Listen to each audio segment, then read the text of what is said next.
आजपर्यंत आपण जे अन्न म्हणून स्वीकारलं ते सगळं जिभेचे चोचले पूर्ण करायला स्वीकारलं. पण आज काळ असा आलेला आहे की आता आरोग्यासाठी शेवाळं हा अन्नपदार्थ म्हणून स्वीकारण्याची गरज आहे.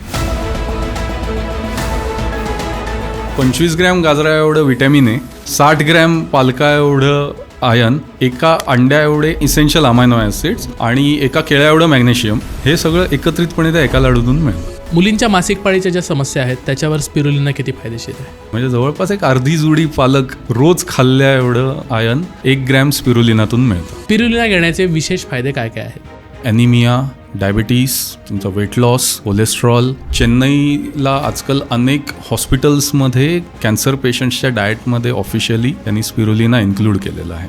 फायद्यांसोबत तोटेही येऊ शकतात अनेक औषधांचे. तर काय काय साईड इफेक्ट्स असू शकतात?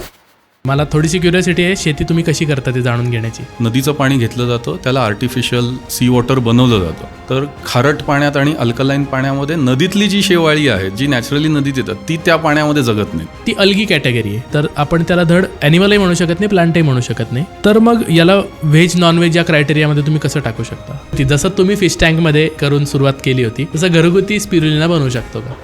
मी बनवू शकतो, तो कोणीही बनवू शकतं. आर्मीच्या ॲथलीट्सना आम्ही रेग्युलर देतोय. नीरज चोप्राचे कोच डायरेक्टली माझ्या संपर्कात आहेत जे त्यांना स्पिरुलिना लाडू देत आहेत. म्हणजे खेळाडूंसाठी बेस्ट सप्लिमेंट असू शकतं. प्लस आर्मीचा ज्याच्यावर शिक्का लागतो त्याला ऑथेंटिसिटीची वेगळी गरज नाही, कारण आर्मी त्यांच्या लोकांना बेस्ट काय फूड असेल ते प्रोव्हाइड करत असते.